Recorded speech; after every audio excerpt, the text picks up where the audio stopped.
Hello and welcome to PFF Fantasy Football Podcast. I'm your host, Ian Hartitz, and it is Waiver Wire Monday, Tuesday for you guys listening to this now. And I hope, all of you are in your fantasy football championships.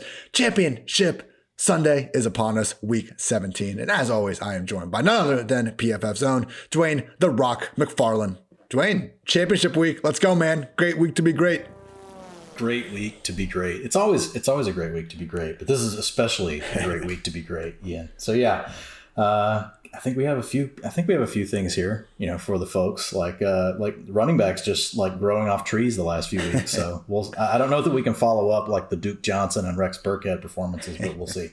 There have been some truly absurd ones, that's for sure. As always, we will, of course, touch on running backs, but first we'll go quarterbacks, go through each and every position, giving you guys the top waiver claims to get after. Obviously, this will be our last waiver wire episode of the year. Hope you guys have enjoyed them. And as always, we're going through more guys than just the people that we are trying to recommend. I've scoured the internet for waiver wire articles, and I just want to make sure that we get our opinions out on the guys that you all are going to be reading about for most of this week. So Dwain, starting things off at quarterback, I think the big five in terms of guys that are available, again, in 50% or more of most base leagues. Justin Fields against the Giants. Hopefully he'll be starting this week. Jimmy Garoppolo versus the Texans. Mack Jones versus the Jaguars. Whoever the hell is at quarterback for the Ravens against the Rams, and Ryan Tannehill versus the Dolphins. It does seem like, as we said last week, Justin Fields should be the number one priority in his last 5 starts. He's posted QB3, QB9, 29, 8, and 10 overall finishes. After that, man, I'm down to go with Tyler Huntley or Josh Johnson, or, I'm guessing Lamar Jackson isn't out there on the waiver wire, but if he is, we'll throw him there. But just with Huntley, we know he's got the rushing upside, and with Johnson, man, we know that dude can actually sling it.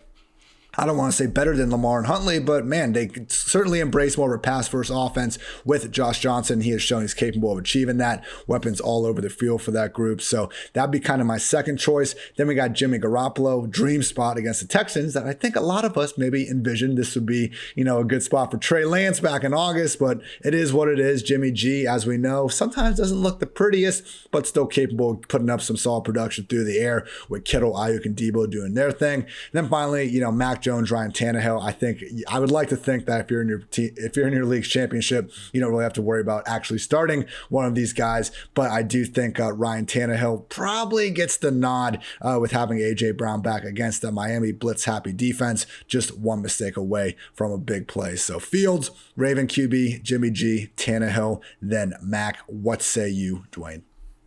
Yeah, no, I think it's Fields than the Ravens quarterback, just like you. I don't really care which one it is. I mean, obviously, if Lamar's back, you won't be able to use either of them, but I'm fine with Josh Johnson. I'm fine with Tyler Huntley. Both of them very active in the run game. This past week, 21% of the design rushing attempts went to Josh Johnson.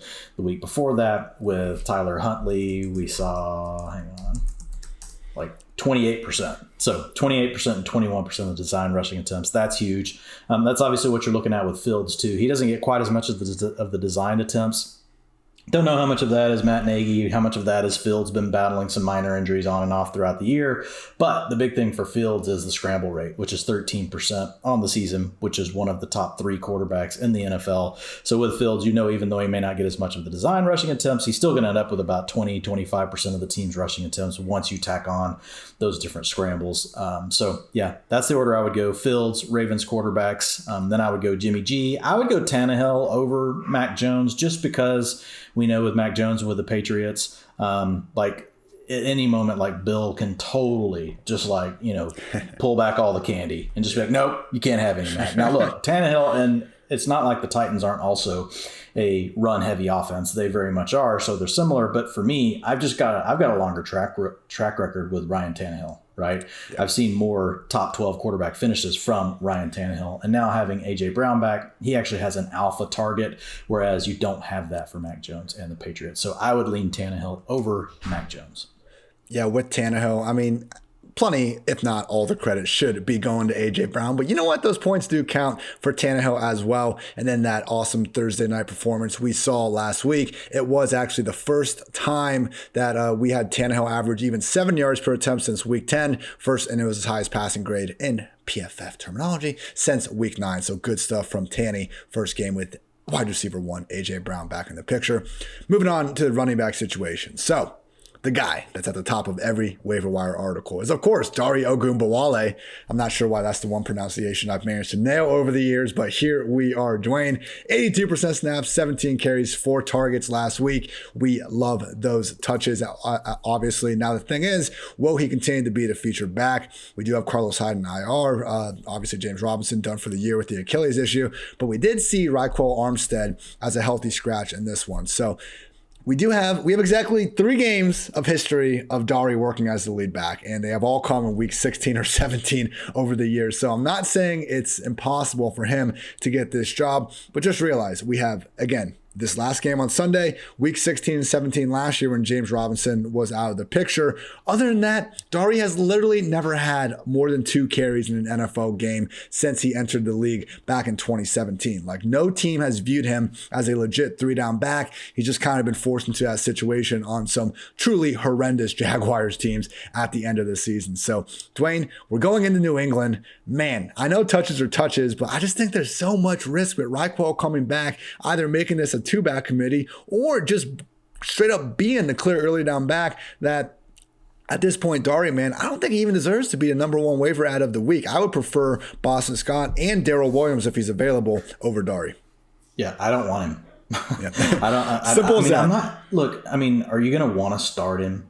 Like, you're just not going to want to start him because you're not going to know what's going to happen with Armstead. I mean, I just think there's too much risk with it in a terrible offense. I would rather swing for the upside with Boston Scott, with a chance that he's the lead back on a run-heavy offense that we've seen be very successful with the Eagles. I mean, one of the top 3 most run-heavy teams down the stretch in the NFL. So, I mean, what the Eagles want to do.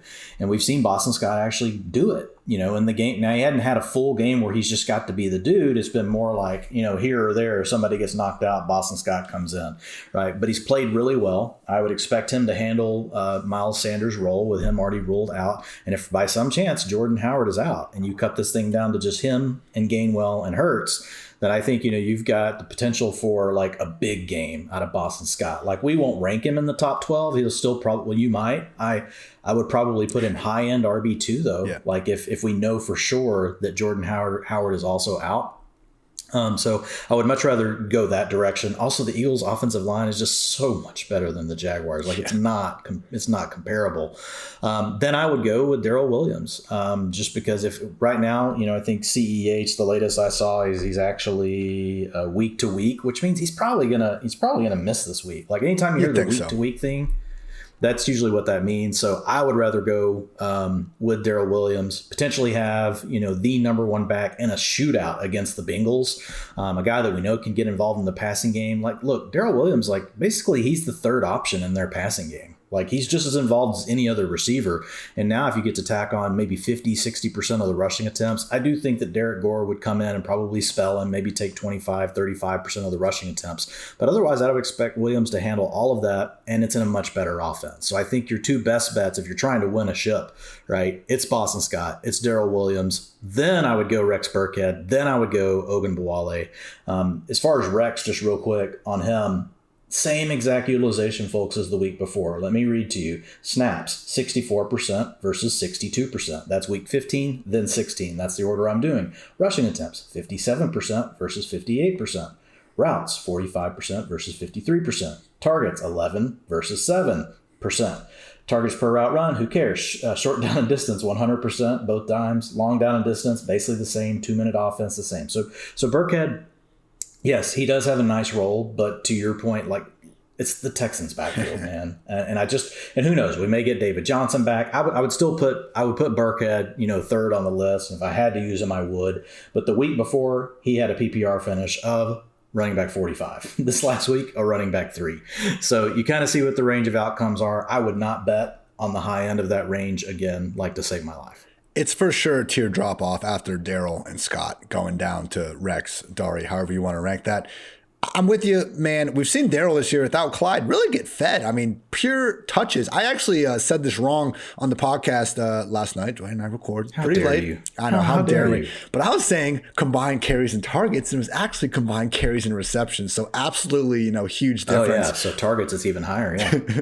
Basically, touches, not opportunities, touches without CEH for Daryl this year, 24, 8 in that weird 27-3 loss against the Titans. And then in 4 games since, 19, 22, 20, and 14. He'd be tough to keep out of that top 20, hell, maybe even top 16 conversation himself. I'm with you on Boston Scott, and particularly if we're going to see Jordan Howard out as well. Nick Sirianni did say the team is hopeful Jordan Howard plays. The MRI apparently came back okay. For those that didn't see, Miles Sanders already ruled out with a broken hand. And Scott, man, carries in those games, weeks 8 through 10 without Sanders, 12, 10, 11. Yes, Jordan Howard was every bit as involved, but really with Gainwell, we've seen him, just less and less involved in the offense throughout the season. It could be a situation where I think Scott just straight up takes over the backfield if Howard somehow manages to miss time as well.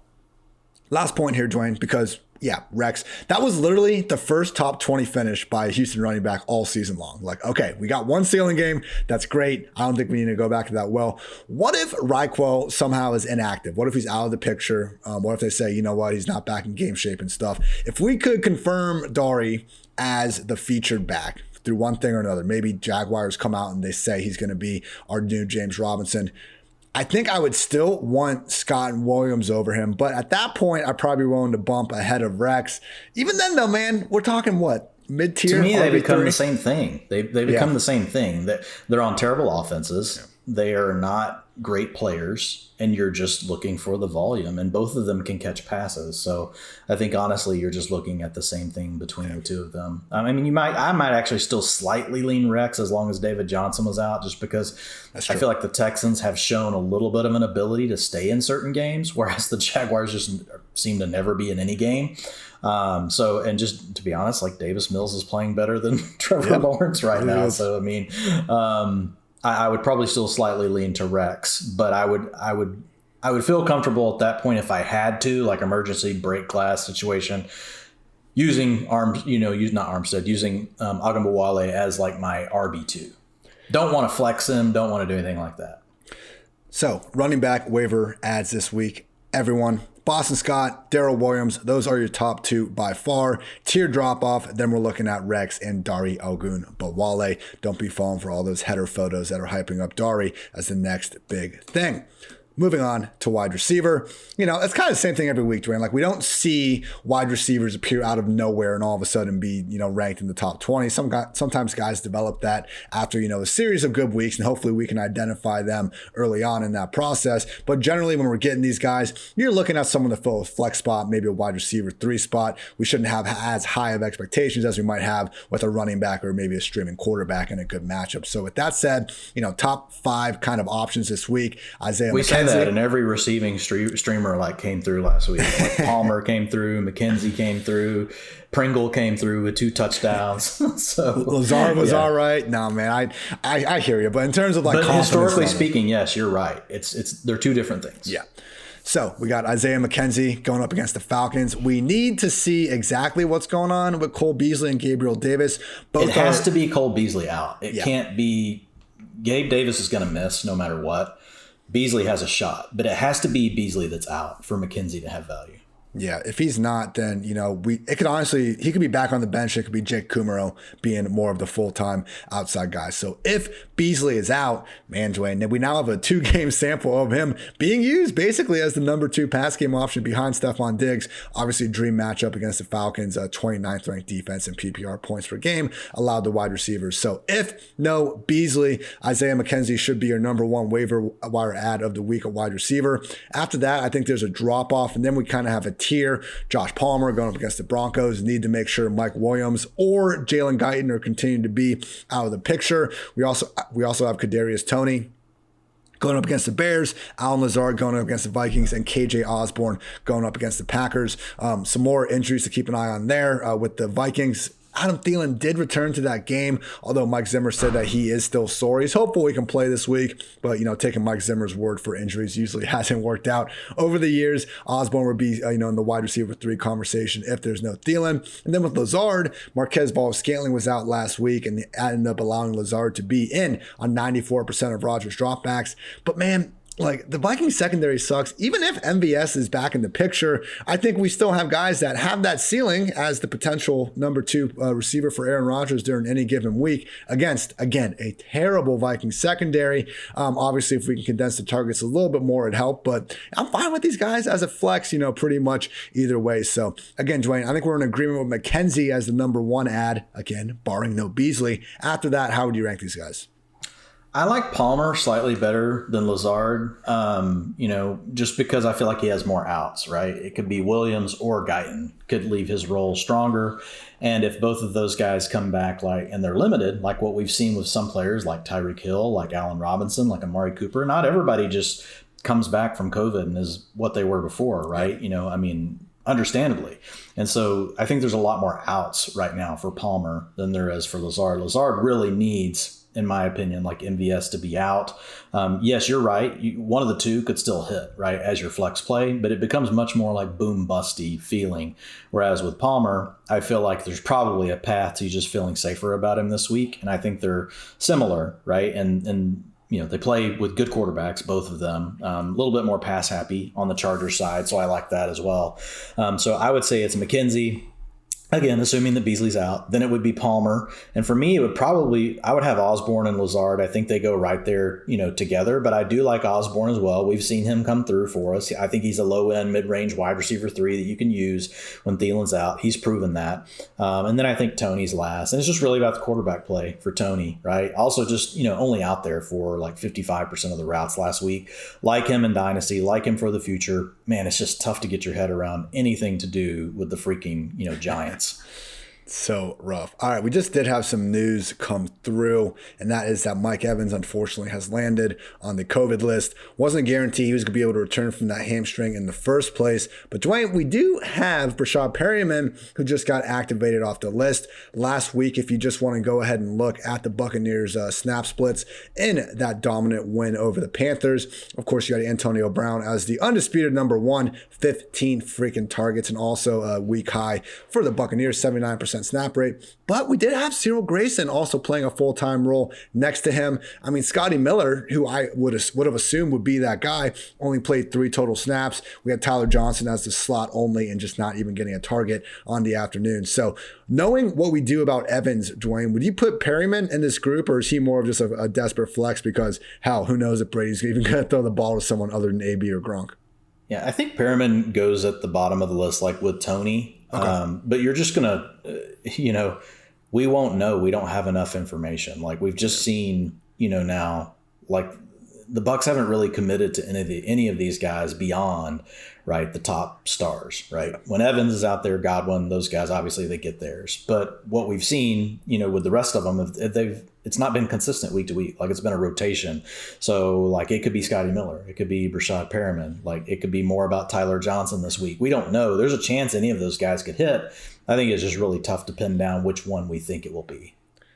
Quickly to recap these wide receiver waiver wire additions: Isaiah McKenzie, number 1, if no Cole Beasley. Number 2, we are leaning towards our friend Josh Palmer from the Chargers. Then KJ Osborne versus Allen Lazard. I do kind of lean Lazard, but it just all depends on if Thielen and MVS are going to be out. And by the way, that's why you should always listen to the Friday edition of this podcast. We go through each and every injury of the week. And then finally at the end, we got Kadarius Toney and Brashad Perriman as potential dart flexes. Quickly on tight end, Mo Alley-Cox potentially could be sitting as the Colts' undisputed tight end 1. Jack Doyle did have to leave early last week with ankle and knee injuries. Obviously, he's had a little extra time than usual to get back to 100% coming off the Saturday game. If Doyle is out of the picture, though, Mo Alley-Cox will be the primary pass catcher in an offense that loves to throw the ball to the tight ends. We just don't always know who's going to be getting involved because they use 3 of them, with Kylan Granson being the other guy in that scenario. So I do think Alley-Cox would be the fairly undisputed tight end 1 without Doyle in the picture, and he'd be right there on that tight end 1 borderline and probably a recommended start in a good enough matchup against the Raiders.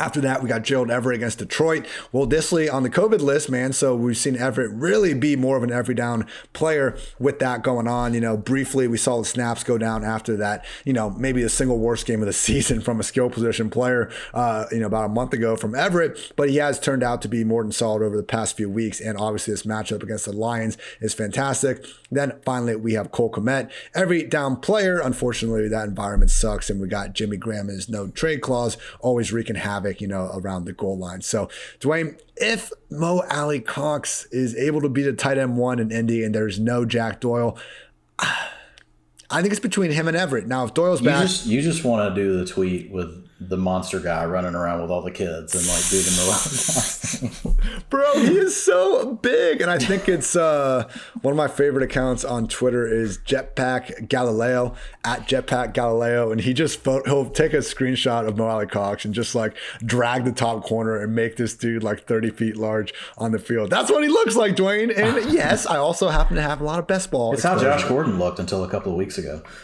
I know it really is. One of the most mature moves I made last offseason. I'm not saying it was a right move, but one of the more mature things I did during that offseason was draft Mo Alley Cox instead of Chris Herndon as my final round tight end in best ball draft. So maybe that is sticking out in my mind a little bit too much. But, Dwayne, I don't think any of these guys are cracking the top 12 regardless. I would really hope people have better options. With that said, how would you rank them? I would go with Gerald Everett first, just because we've seen him, do it in multiple weeks. Now, we're not excited, right, about the Seahawks offense or their volume. I mean, the Seahawks are dropping back to pass 30 times a game, over the last, sorry, hang on, let me fix that. Since week 11, they're dropping back to pass 34 times a game. But then the Colts are similar, right? 29.5 times for very different reasons. The Seahawks because they're inept, the Colts because they run the ball. So only 29.5 dropbacks per game. And then you have Cole Kmet on the Bears, kind of similar, but they're actually over the last several weeks, throwing the ball way more. So 43.8 dropbacks per game. So just on that alone, Everett's done it the most. So I would put him first. I would put Kmet second. I would put Mo Alley Cox third. But knowing, it's like you said, they could all, it wouldn't surprise me if any one of them outdid the other. But I just think based on what we've seen from Everett, he's got to get the nod first for me. Yeah. Okay. I'll give you this. I know, dude. It's the Seahawks offense. Believe me. I'm with you. It's you don't want to recommend it. You don't want to recommend a friend to a really bad restaurant, and they have this bad experience and you build them all up for it. So we kind of say it tongue in cheek, Gerald Everett. It really is bad this year. First time since the Seahawks drafted Russell Wilson in 2012 that their passing game is actually averaging negative EPA per pass play, 21st in the league, previously never ranked worse than 14th. So we'll go Gerald Everett. An interesting thing I threw out there on Twitter today, I had a couple of Seahawks, tweets. I think some people think I don't like the Seahawks. It's not that at all. I do like them. I'm literally just throwing out stuff. I do the same thing as you do, Ian. While we're doing our research, we're writing. These are the nuggets we're finding. We just kind of throw them out there for folks to enjoy. But if you look at, the NFL average 62.9 non-overtime plays per game in 2021. That's what the NFL average is. The Cowboys are at 68.3, 1,025 plays. The Seahawks are at 817, 54.5 per game. That comes out to 2 games less than the NFL average. So the Seahawks right now are on pace to run a full 2 games less than what all the other offenses get. That's problematic for fantasy. And since week 10 of 2020, whenever the Rams unveiled all the quarter 6, cover 2, cover 6, all that stuff, and they ran that zone, that heavy zone coverage 52% of the time. Week 10, 2020, and coming into that game, the Seahawks, if you remember how they got off to a red hot start last year, they were averaging 318 yards passing and 3.5 touchdowns per game. DK was on a path to be in the top 3 receivers. Lockett was in a path to be in the top 12. In that game, the Rams held them to 248 yards and 0 touchdowns. Since then, Russell Wilson is averaging 216 yards passing and only 1.5 touchdowns per game against the new defense that everyone runs against him. It has truly been a rough stretch for Russell Wilson. Excuse me. It does make you wonder. It makes you wonder, can he overcome it? As much as we love Russ and how good he's been, but it's all of a sudden did Brandon Staley unlock for everyone, basically how to force these quarterbacks that like to throw deep to not get to do what they want to do. Like it's kind of it seems really like something that should have probably been figured out like a long time ago before Brandon Staley did it. But I mean, it's just kind of interesting. Like, can Russ, like, can he still be an elite quarterback? Like, I think it's a good question. And look, we've seen guys like Aaron Rodgers have relative down years and then get back to being a world beater when, his environment was a little better. We've also seen, guys like Ben Roethlisberger start to crash and burn as they get older, like most quarterbacks do over time. Russ is only 33. I don't think we're writing his eulogy just yet or anything, but it is something to keep an eye on. I want to believe. I will say that. Like, I want to believe in Russ Wilson. Yeah, and I don't really think maybe it should, maybe it shouldn't, but I doubt that this last year is really going to make too big of an impact on potential trade targets. So I just hope that, either we see Russ back in Seattle, in an offense that really for once is trying to get the absolute most out of Metcalf and Lockett each and every game, or let's send him to a team that will use him to the best of their abilities. Real quick, just as some news continues to roll in. If you're really desperate, oh man, yeah, okay. Don't play James O'Shaughnessy. That's what we're gonna do with this. The Jaguars did have to place 10 guys on the COVID list: Dan Arnold, Luke Farrell, and Chris Manhertz, all from the tight end room. So for a second, I was thinking maybe want to go with O'Shaughnessy, but nope. He actually was basically splitting reps last week with Jacob Hollister. 58% snaps for O'Shaughnessy, 49% for Hollister, and it was a target lead for O'Shaughnessy, but that's not the sort of 3-down roll we were looking for. And then finally, some more COVID going on in Tennessee. Nick Westbrook-Akini and Julio Jones have been placed on the COVID IR list. As we saw, though, Ryan Tannehill is more than content these days just to feed the ball to A.J. Brown each and every play. Dwain, any final thoughts on the waiver wire ahead of Championship Sunday? No, just good luck to everybody. And, I think luck is more necessary than ever. Like, there's always once you come down to 1 week, like, there's more. Luck becomes a bigger and bigger factor, right? Like each week when it's down to such a finite amount of time left. Like if you have a really good roster and you lose a couple games early in the season, you're like, oh, okay, I'm fine. I can dig my way out. But like, this is like the finality of it. So just hoping everybody is truly lucky and that they miss this COVID stuff because it's been brutal. Like the COVID stuff has been like a new experience, for me in fantasy, just like the craziness of having to deal with, all these players out each week. We'll be on our regularly scheduled programming here on the PFF Fantasy Football Podcast. Dwain and I will be doing our preview pod. Okay, actually not regularly scheduled programming. Good job, Ian. We'll be doing our preview pod recording on Wednesday. That'll be out Thursday. There's no Thursday Night Football this week, so not really too much of a need to bust our collective asses to get that out early. Then we'll have a DFS pod on Friday, injury pod Friday and Saturday. And, Dwain, haven't talked to you about this yet, but, I'll probably just volunteer you. We will figure out something to get an extra Twitter space up since we will not be having our usual Thursday one, maybe a Saturday, or I guess that's New Year's, Saturday or Sunday morning start sit. We'll try to do something for you guys because it is Championship Sunday, Championship Week. We want to make sure that we are able to help you out as much as possible as we've been trying to do all season long. So for Dwain, I'm Ian. Thank you as always for tuning in to PFF Fantasy Football Podcast. And until next time, take care, everybody.